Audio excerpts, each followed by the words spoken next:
Olá, amigos e amigas.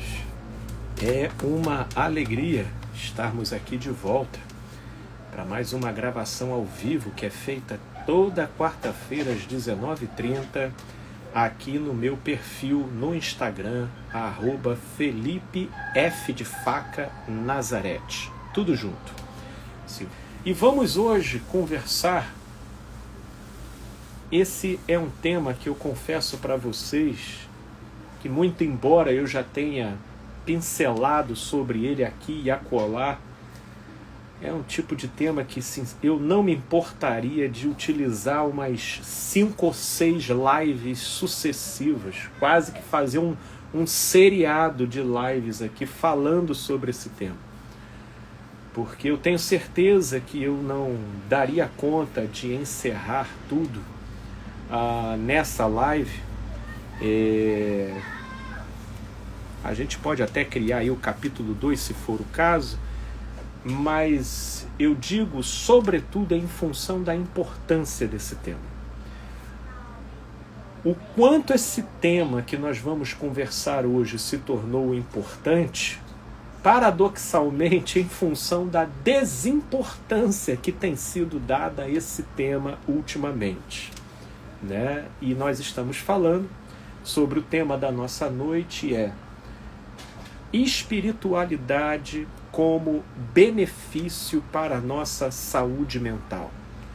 Inclusive, no pequeno texto que eu criei como chamado para essa live, eu levantei as perguntas: o que é a fé? É a mesma coisa que religião? A espiritualidade, ela pode realmente nos ajudar no nosso equilíbrio e na nossa saúde mental? E é isso que nós vamos conversar hoje aqui. Portanto, amigos, para a gente, em primeiro lugar, falar de espiritualidade, eu quero iniciar fazendo aqui uma distinção básica, necessária para início de conversa, entre espiritualidade e religiosidade, ok? Inclusive, isso já vai começar a esboçar a resposta das questões que eu suscitei no chamado para essa live, com as perguntas: o que é a fé? Fé seria a mesma coisa que religião? Nós já estaremos aqui esboçando a resposta acerca disso. Vamos então fazer uma distinção básica entre fé e religiosidade. Com relação à religiosidade, nós estamos falando de uma confissão ideológica verbal referente a algum segmento religioso. Religião, nós vamos ter inúmeras. Todavia, ela é caracterizada por ritos, cerimônias e um conjunto de doutrinas onde, no todo, caracteriza a formação e o desenho específico de uma dada religião. Portanto, uma religião, ela vai lidar com elementos de natureza sagrada e profana. E cada uma delas vai estar delimitando a leitura em cima disso, por intermédio das suas doutrinas e dos seus arrazoados filosóficos sobre o tema.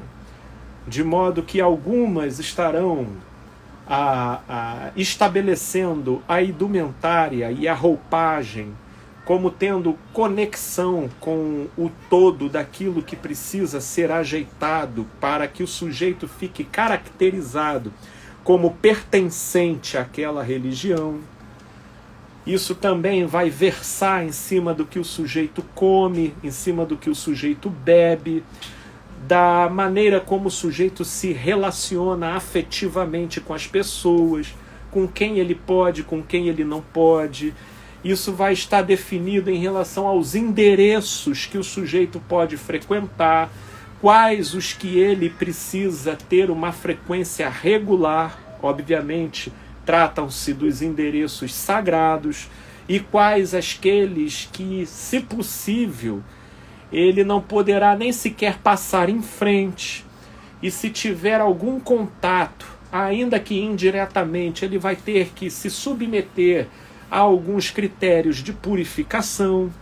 Portanto, a religião, ela vai trabalhar com símbolos, ela vai trabalhar com a ideia do sagrado e do profano, e em cima do comportamento geral da pessoa, ela vai definir parâmetros e delimitações que caracterizam, né, a relação daquele sujeito com o sagrado proposto pelo grupo. Portanto, toda religião, ela tenderá a formar uma uniformização sobre os seus integrantes.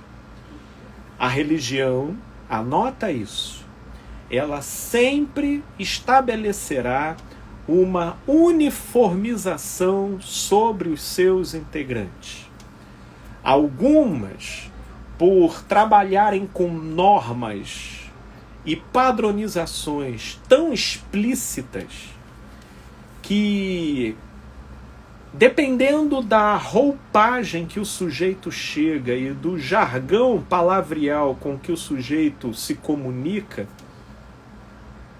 a gente já sabe qual é a religião e, em alguns casos, até qual é a denominação dentro daquela religião ao qual o sujeito pertence. Tal é esse viés uniformizante sobre os seus integrantes, onde os participantes daquele determinado segmento religioso, seja pela indumentária, seja pelo palavreado, seja pela gesticulação, seja pelos lugares que pode frequentar, pelos que não pode frequentar, seja pelas coisas que ele pode fazer e pelas coisas que ele não pode fazer, isso estará sempre caracterizando a normatização geral daquilo que apontará para o segmento religioso do sujeito. Portanto, religião também, ela tem uma profunda e indissociável relação com a tradição. Toda religião, ela estabelece, e a religião, então, tendo essa indissociável relação com a tradição, porque uma das coisas que estabelece o peso de autoridade para as doutrinas e a proposta daquela religião não tem necessariamente a ver com a sua aplicabilidade e veracidade no contexto, na cultura e na prática do comportamento das pessoas, mas o peso da sua autoridade tem a ver com o tempo decorrido em que aquela proposta foi estabelecida no curso da história. Portanto, quanto mais uma dada religião for protegida, ou melhor dizendo, advogada por uma tradição que pervada uma quantidade considerável de tempo na história, mais pesado, mais consistente e, portanto, com mais peso de autoridade e de influência, os seus pressupostos interpretados como doutrina terão sobre os seus seguidores, né? Então, a religião, voltando a dizer, ela tem essa relação indissociável com a tradição, porque a tradição, ela vai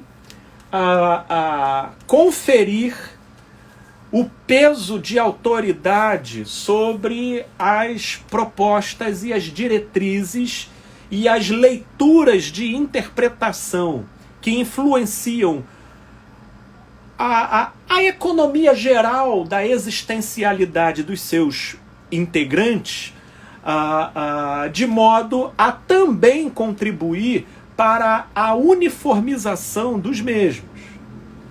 Uma outra característica também, e que vai trazer peso dentro da religião, é o esquema hierárquico.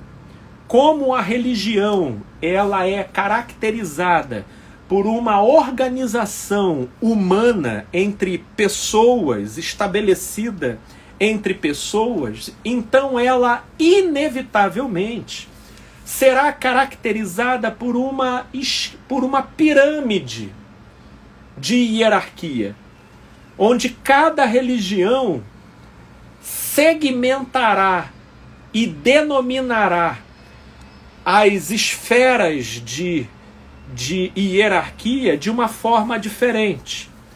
Porém, ao lidar com a ideia de sagrado e de profano, né, e ao estabelecer endereços e patentes autorizadas, né, na figura do sacerdote, que é o responsável por oficiar os ritos e liturgias, então tudo isso fica tremendamente articulado, vinculado e influenciado pelo papel da hierarquia, que é outro elemento que confere peso e autoridade para as doutrinas e para as propostas, cujo produto final também contribui para a uniformização dos indivíduos dentro daquele grupo, dentro daquele segmento, né?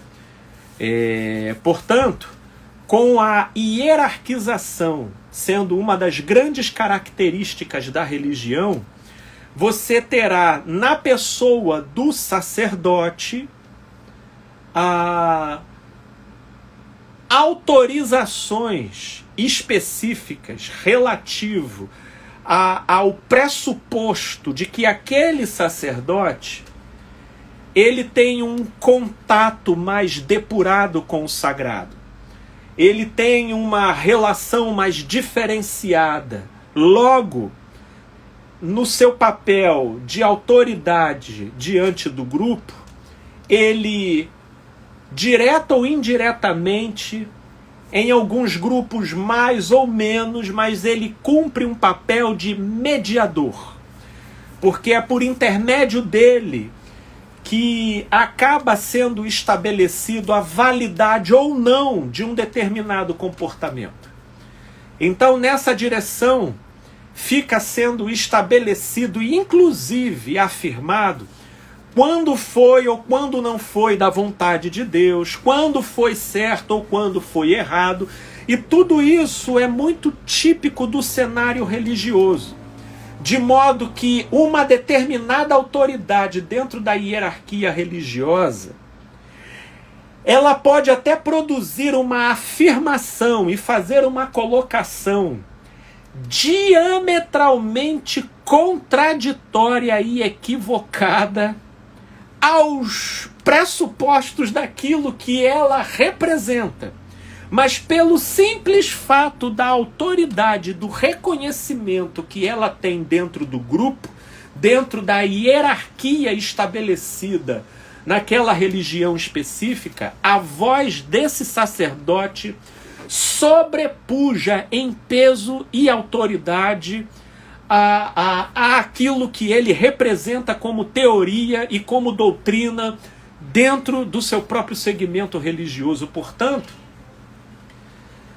existem basicamente esses dois elementos que caracterizam muito a dinâmica da autoridade e do peso de importância dentro das engrenagens da religião: a tradição e a hierarquia.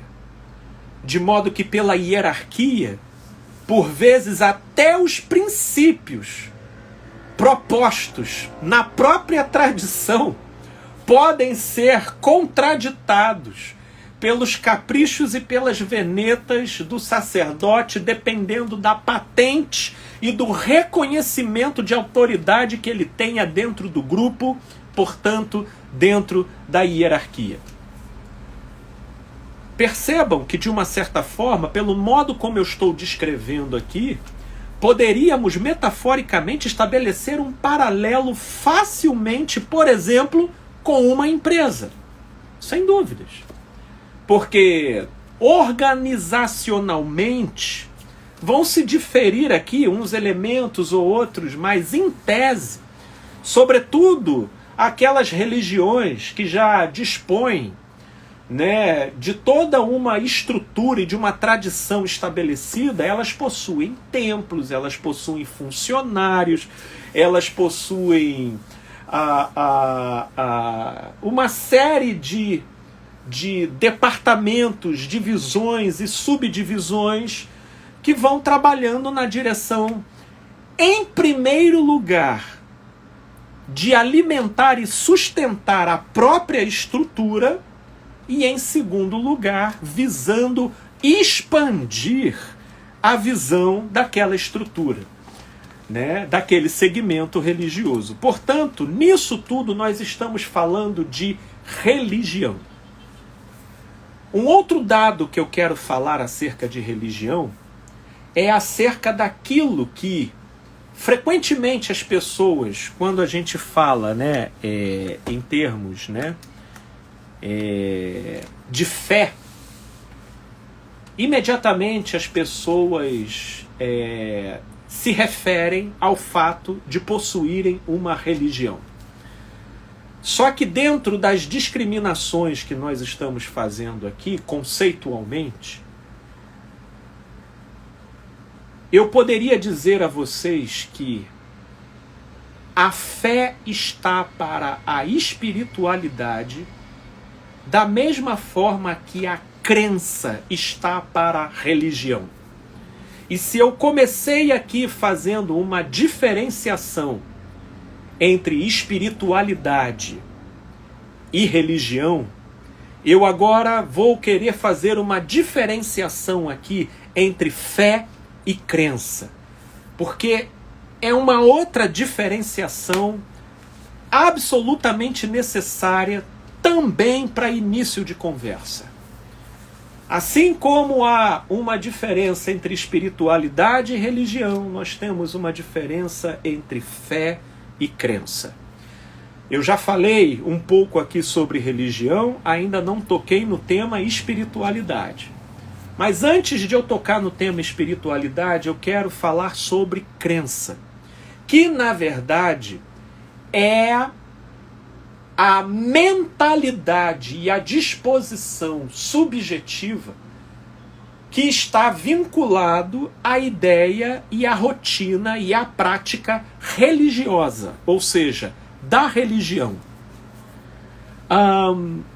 Por que nós precisamos fazer essa diferenciação? Porque nós precisamos entender que crença, ela é um conjunto de pressupostos considerados sagrados e que estabelecem sobre a rotina comportamental do sujeito uma determinada rotina, uma determinada, vamos dizer assim, dieta comportamental, e que, em cima desses parâmetros, é estabelecida uma rotina religiosa e que, portanto, passa a caracterizar aquele sujeito como pertencente a um determinado grupo religioso.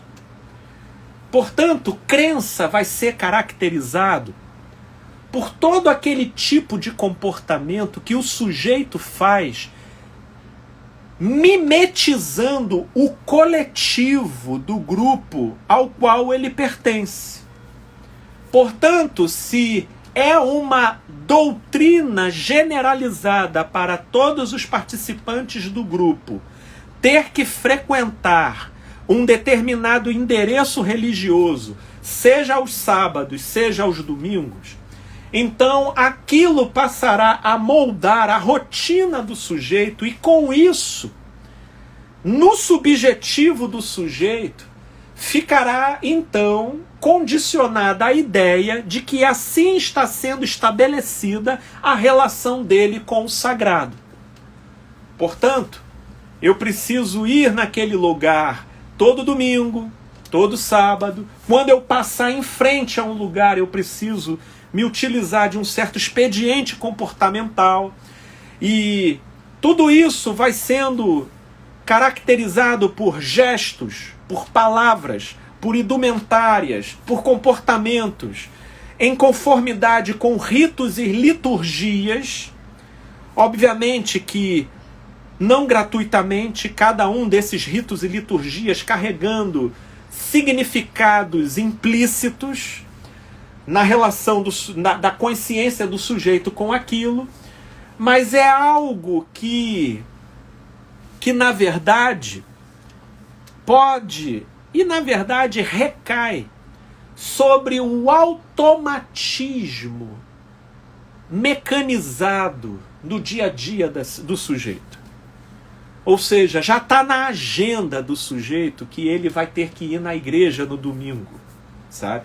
Já está na agenda do sujeito que se ele passar em frente a um cemitério, ele vai precisar se lavar. Que se ele passar em frente a uma igreja, ele vai precisar fazer o símbolo da cruz. E isso tudo cria, vamos dizer assim, uma associação comportamental que satisfaz a exigência da consciência do sujeito com a ideia, com a relação com a ideia do sagrado. E aí nisso o sujeito diz que é fé. Mas esse comportamento que pode ser repetido e que se torna uma rotina, em muitos casos vira até um hábito, e que já entra no linguajar do sujeito, que já vira o estilo de roupa da pessoa, que já passa a pertencer à rotina geral do dia a dia da pessoa, isso não é fé. O nome disso é crença. É crença naquilo que é associado a esse tipo de comportamento, produzindo um convencimento de que assim se define a relação com o sagrado. Agora, tendo a gente aqui já falado sobre a religião, e falamos agora aqui do seu subproduto subjetivo, na interioridade do sujeito, na relação com a religião, que não é a fé, é a crença. E agora então vamos falar dos seus opostos equivalentes, da espiritualidade e da fé. Eu vou começar aqui conceituando a espiritualidade. Então vamos lá. Vamos falar sobre espiritualidade. E eu vou me utilizar justamente das colocações que eu fiz aqui para esclarecer o termo religiosidade, para que a gente possa entender. Se religiosidade é eminentemente caracterizado por aquilo que se estabelece na exterioridade tátil e visível da realidade, sendo caracterizado pelas roupas, pela indumentária, pelo gestual, pelo comportamento, pelos ritos, pelas liturgias, pelos endereços sagrados, a espiritualidade, ela é caracterizada pela qualidade da consciência e a relação do sujeito com aquilo que não está disponível aos sentidos. Aí o buraco começa a ficar muito mais embaixo. Muito mais embaixo.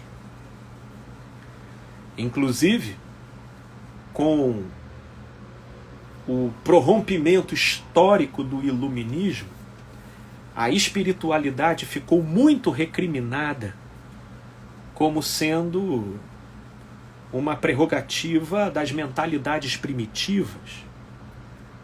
E no momento histórico em que surge o iluminismo, isso é até compreensível, tendo em vista que o iluminismo ele surge como contrapartida da Idade das Trevas, que é quando não a espiritualidade, mas a religiosidade estabelecia a rigidez e a soberania impositiva e autoritária das suas próprias doutrinas e das suas próprias concepções como sendo as norteadoras do saber e do pensar humanos.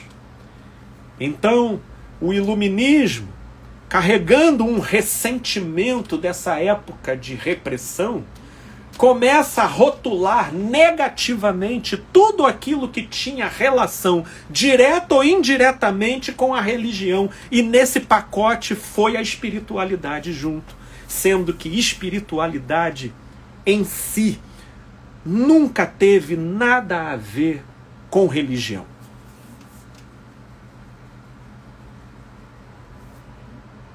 Dentro da religião, existem pessoas que possuem espiritualidade. Mas nem todas as pessoas que possuem uma espiritualidade estão dentro de uma religião. Ok? Isso já vai dando uma pista para a gente entender a diferença entre uma coisa e outra. Dentro da religião existem pessoas que têm espiritualidade. Mas pessoas que têm nem todas as pessoas que têm espiritualidade estão dentro de uma religião. Porque a espiritualidade, ela é uma relação do próprio espírito da pessoa com aquilo que não está disponível aos sentidos. Portanto, a maioria massacrante das pessoas, de uma certa forma até aqueles que se autodesignam como ateus, elas intuem uma força superior. Muitas delas não designam essa força sob a nomenclatura usual de Deus. Algumas delas chamam de universo, outras o cara lá de cima, outra a força universal, o Xi, ou a nomenclatura que se queira dar. Mas o fato é que a relação da pessoa é uma relação intuitiva, interior, da consciência dela com esse outro pressuposto, sentido e inferido na realidade. Ele é inferido a partir da beleza que o cosmos demonstra. Ele pode ser inferido a partir da grandeza que o cosmos demonstra. Ele pode ser inferido a partir até das próprias qualidades intrínsecas, a complexidade de ser humano e da existência, enfim, por diversas portas e caminhos, é possível intuitivamente se pressupor a ideia de uma inteligência universal, orquestradora de todas as coisas e que, portanto, no íntimo do sujeito, estabelece uma relação subjetiva de respeito e reverência, de consideração e, em alguns casos, até estabelecendo conversas, estabelecendo contatos, sintonias de gratidão, de pedido, cuja formação da conversa e da interação por vezes não obedece nem os protocolos estabelecidos daquilo que doutrinariamente a religião define como oração, como reza, para que então se tenha a consideração dos sacerdotes, da doutrina e do grupo, que aquela prece foi feita de maneira correta. Na espiritualidade a coisa segue por um outro caminho, porque a autenticidade da conexão do sujeito com o grande outro se dá dentro do próprio sujeito. Dentro do próprio sujeito. E por vezes, na contramão do que a autoridade dentro da religião está dizendo. Ou daquela doutrina que a religião está propugnando. Ou daquela norma, ou daquele viés que a tradição religiosa está impondo ou disseminando. E aí, nesse caso, é aquele tipo de caso do sujeito que entra dentro de uma igreja e ele não é perito em Bíblia, ele nunca leu a Bíblia toda, ele não é de frequentar o templo, ele não frequenta a igreja, ele até gosta de ouvir, mas ele entra, aí ele ouve o cara lá na frente falando umas coisas, e o cara tá lá. Ele é uma autoridade validada e respeitada dentro do grupo como sendo uma versão autorizada para falar em nome de Deus para o grupo. Mas ele lá no íntimo, cara, isso não tem nada a ver. Não é isso. Não é isso. E aí ele não se identifica, aquela palavra não desce. E aí ele não sabe explicar direito, ele não sabe esboçar de maneira teórica, consciente, formal, o porquê que ele discordou e o porquê que ele simpatiza em olhar para outra direção, mas o próprio coração dele vibra numa outra direção, e independente de toda aquela estrutura religiosa, de toda aquela cenografia autoconsagrada como sagrada, ele vai embora e ele estabelece a conexão dele a parte daquilo. Ele falou assim, legal, familiar meu XY frequenta ali aquele endereço, mas eu não me identifiquei. Que pena, vem, você, desculpa, não, pá, ele inventa desculpa, ele não vai. Porque, na verdade, ele entende que se ele for, a religiosidade proposta naquele local vai interferir na espiritualidade dele. Olha que interessante. E esse é um fenômeno que eu já vi a 3x4. Inclusive, ultimamente, nos últimos 20, 30 anos, pelo menos em termos do cristianismo aqui no Brasil, está tendo um movimento chamado dos desigrejados, que são aqueles que já não estão encontrando na religião o devido suporte para a plena expressão da sua própria espiritualidade. E aí, como o sujeito ele não quer pleitear uma luta dos cruzados dentro da instituição religiosa para poder fazer a verdade, fazer valer a verdade, porque de repente ele não sabe, ele não tem nem arcabouço teórico para poder entrar numa linha de debate, mas é pelo simples fato do coração dele já não se identificar com aquilo, muito embora o fato de ele não estar conformado naquela conjuntura cenográfica estabelecida como religião, cujo comportamento dos seus integrantes é propulsionado pela crença, ainda assim ele não deixa de ter uma espiritualidade. Ele anda na vida com um certo temor, ele tem um certo senso de violação, ele não quer ultrapassar certas linhas porque ele sabe que faz mal, ele sabe decifrar e perceber o que é o bem, ele vai sabendo, ainda que não filosófica ou racionalmente, mas intuitivamente ele vai discernindo o que é o mal. E então ele vai desenvolvendo uma relação intrínseca de se arrepender, de se rever, de agradecer, de ser empático, de ajudar, mas numa relação com um grande outro dentro dele, desenvolvendo uma consciência de transcendência em relação à realidade. Há pouco tempo eu vim conversar com uma pessoa que não frequenta nenhuma religião. E ela falou: Felipe, eu vou te abrir aqui uma situação que eu converso com muita pouca gente, porque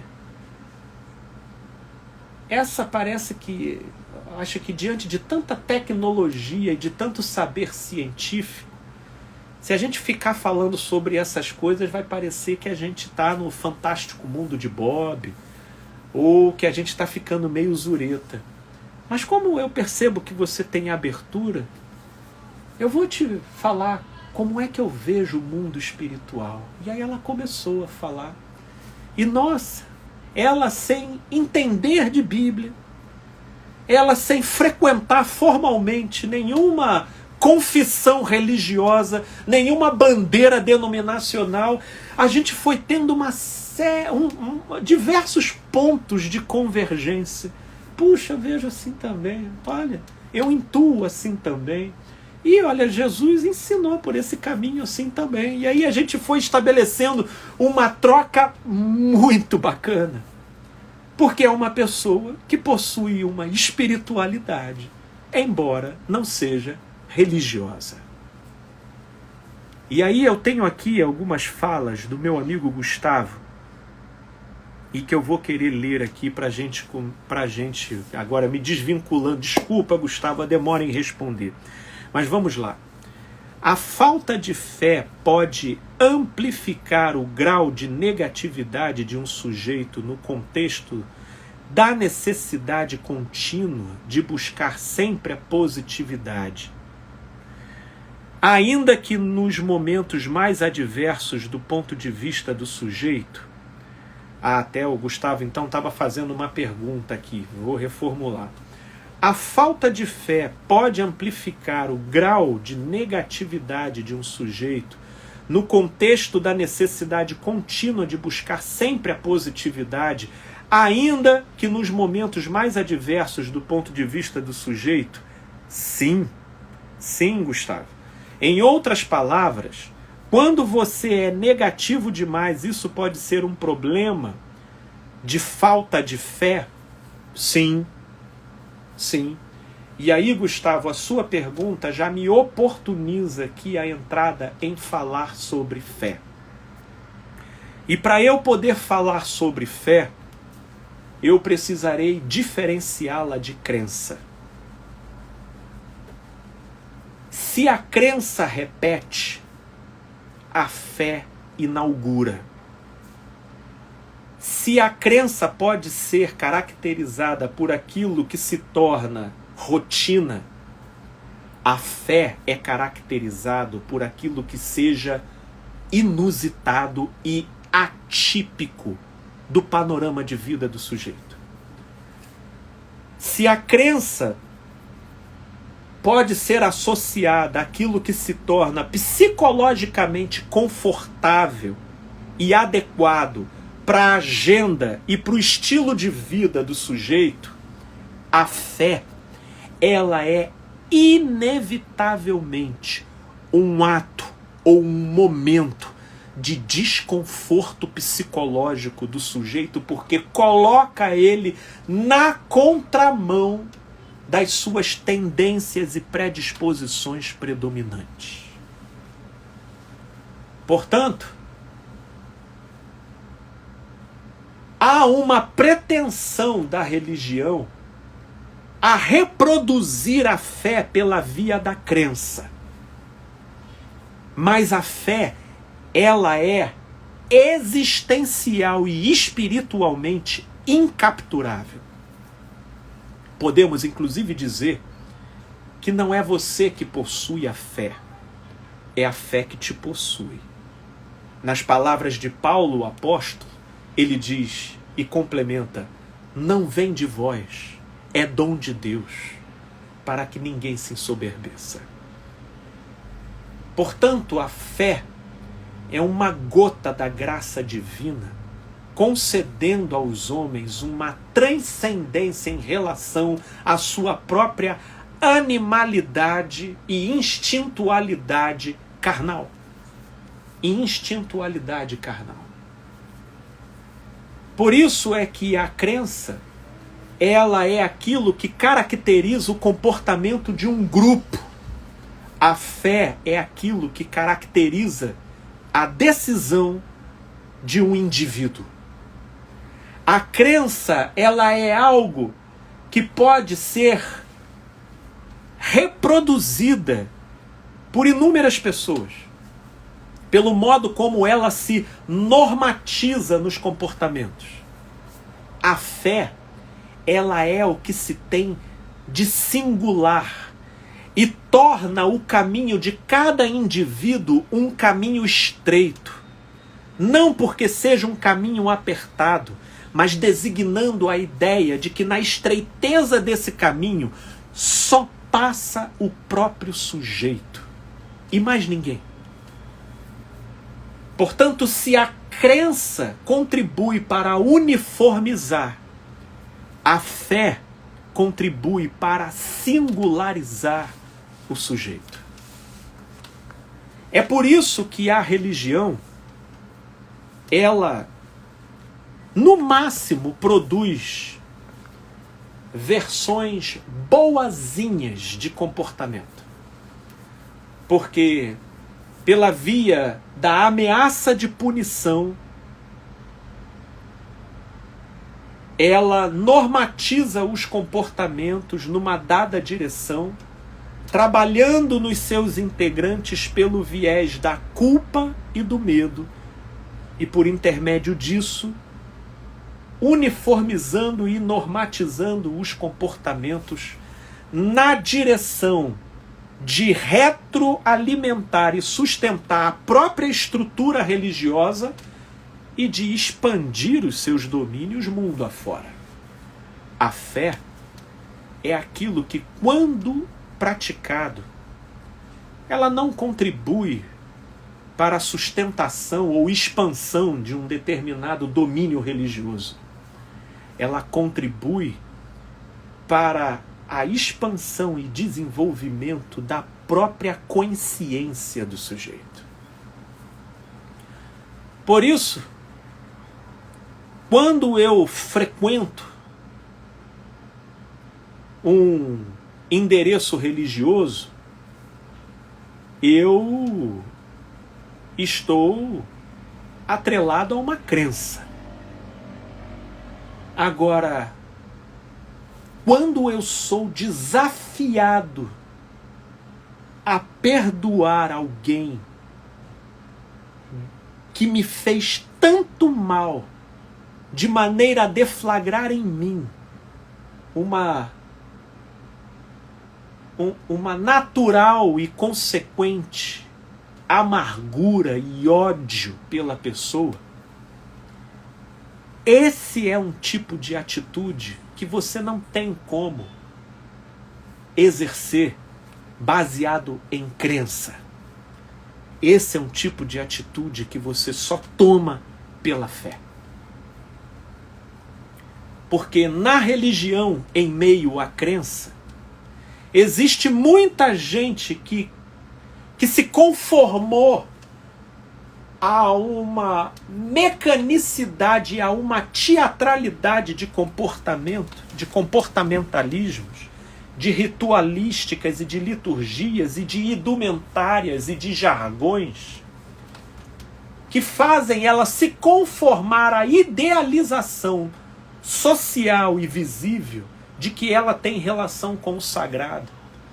Mas às vezes são pessoas mal-humoradas, rancorosas, odiosas, egoístas, ciumentas, medrosas, tremendamente amedrontadas, orquestradas e governadas por sentimentos e instintos do lado de dentro, que em momento algum a crença coloca sobre ela uma confrontação sobre tais disposições. Agora, a fé é colocar o pé no abismo.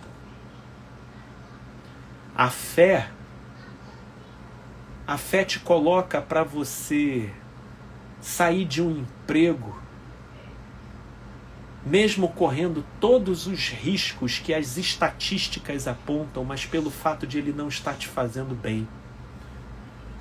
A fé, ela te coloca para sair de um relacionamento, mesmo que isso vá custar a sua reputação e mesmo que isso vá custar a estabilidade financeira, que é o ganho secundário que ele te concede, mas que pelo modo como aquilo está te distorcendo e te adoecendo, você então entende aquele princípio de Jesus que diz que do que adianta ganhar o mundo inteiro e perder a si mesmo e causar dano a si mesmo, e valorizando a sua própria alma, você abre mão da oferta de estabilidade e de segurança psicológica em nome de um cenário cujo amanhã não te oferece a sensação de garantias. Isso é fé.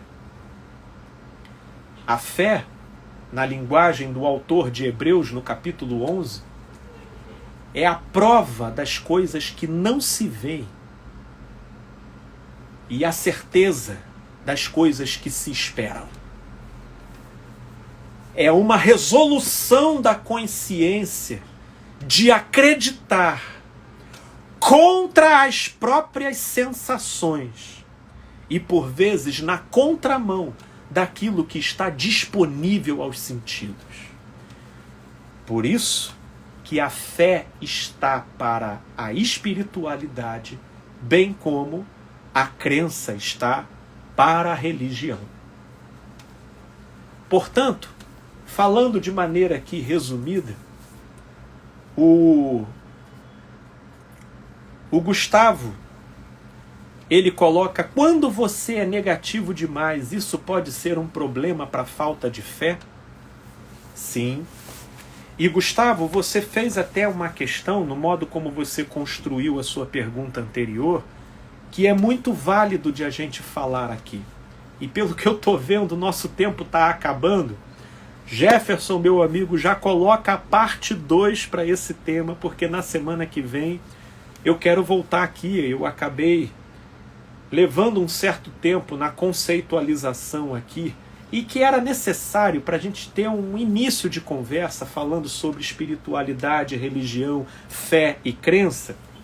Mas eu ainda não falei da importância disso para a saúde mental, para a importância disso para a nossa psique e os múltiplos desdobramentos de para onde isso pode nos levar. Mas aí eu quero poder falar com mais calma sobre isso na semana que vem, mas eu ainda tenho alguns minutos aqui.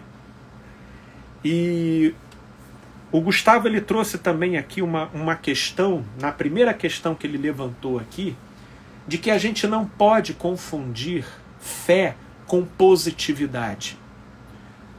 Pensamento positivo é um artifício psicológico, ok?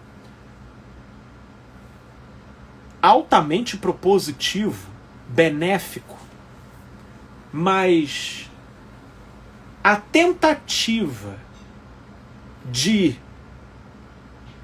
promover a positividade ao status de fé acaba se produzindo uma positividade tóxica, que é aquela que não se permite nenhum tipo de pensamento negativo e acaba se tornando uma pessoa negacionista relativo ao modo como funciona a realidade.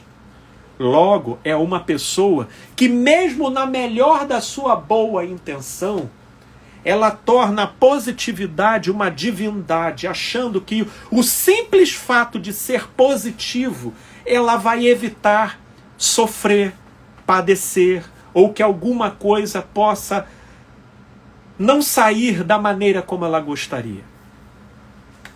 A fé ela vai por um caminho totalmente diferente.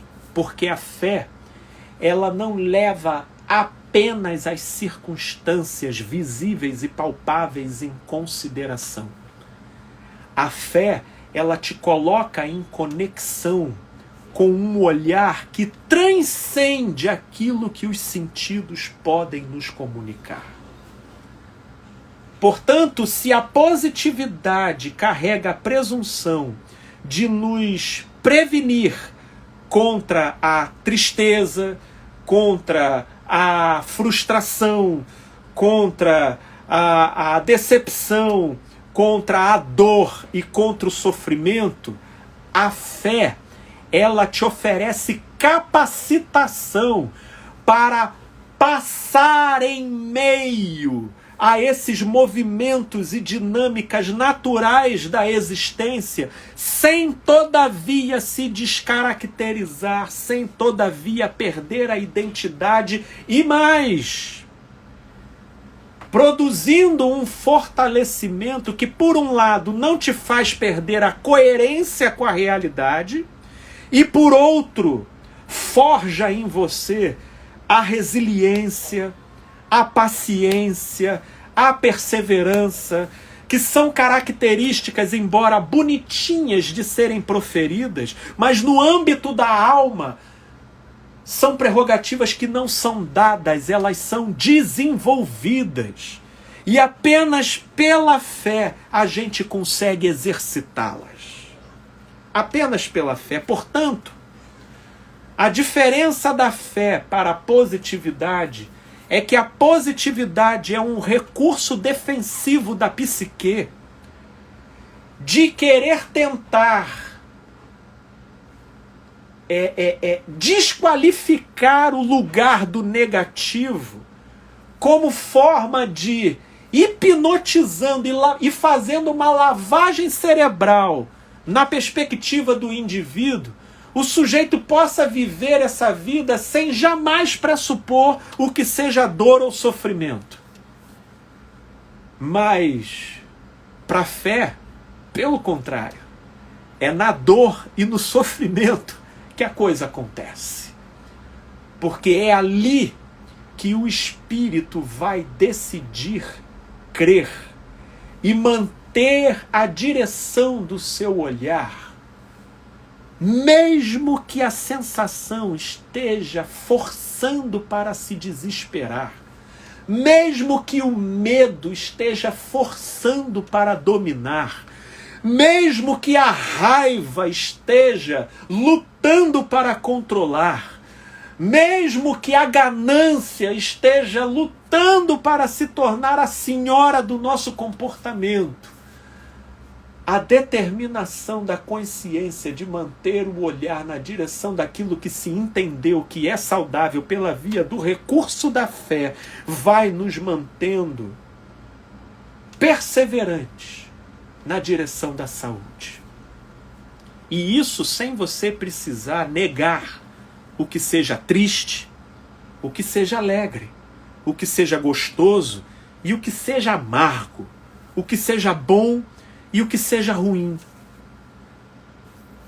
Nas palavras de Paulo, o apóstolo, ele faz uma colocação que eu acho que é uma síntese muito interessante para isso que nós estamos falando, quando lá em Filipenses, na carta aos Filipenses, no capítulo 4, ele fala da seguinte maneira: aprendi a viver em toda e quaisquer situação. Aprendi a viver em abundância quanto em escassez. Aprendi a ser honrado como a ser humilhado. Aprendi a viver em toda e quaisquer situação porque posso todas as coisas naquele que me fortalece. Ora, quem é que fortalecia Paulo? Não estava disponível aos sentidos. Não estava. Não é uma coisa que a gente sente, não é uma coisa que a gente toca, e muito menos é uma coisa que a gente vê. Mas era uma disposição da consciência de Paulo de acreditar. E isso fazia ele passar por cenários de humilhação e não se inferiorizar, por cenários de entronizamento e admiração e não se embabacar, por cenários de escassez e não se desesperar, por cenários de abundância e não se gananciar, porque ele podia todas as coisas naquele que o fortalecia. Isso é fé. E é essa espiritualidade que está morrendo em nós. E é por isso que a grande verdade é que a ausência de espiritualidade está querendo ser substituída pela filosofia do positivismo, do pensamento positivo, que muito embora tenha lá os seus aspectos de pertinência e de validade para a experiência, mas no modo como estão lidando, é como se pela via desse viés interpretativo a existência pudesse ir sendo magicamente transformada na direção de uma vida mais confortável, prazerosa e com cada vez menos espaço para a dor e para o sofrimento. Bullshit, ledo engano. Mas, meus amigos, eu não falei nem tudo o que eu tinha para falar. Se você não conseguiu pegar desde o início, por favor, esse vídeo vai ficar gravado aqui no meu canal no IGTV e ainda essa semana, se Deus quiser, ele já vai ser levado para o meu canal no YouTube. Se você não conhece, eu te convido a conhecer o canal Felipe Nazarete. Se você gostou, se você acha válido, curta, se inscreva lá no canal no YouTube, compartilhe, porque isso ajuda muito aqui na sustentação e na promoção do nosso trabalho, viu? Mas, meus amigos, sobretudo a vocês que chegaram no final, pega esse videozinho para ouvir, porque para a semana que vem vai ser fundamental a gente já ter em mente as conceitualizações que a gente fez aqui sobre fé e crença, espiritualidade e religião, ok? Gente boa, uma ótima semana para vocês, Deus os abençoe ricamente e com a graça de Deus, até a próxima quarta. Valeu, gente boa!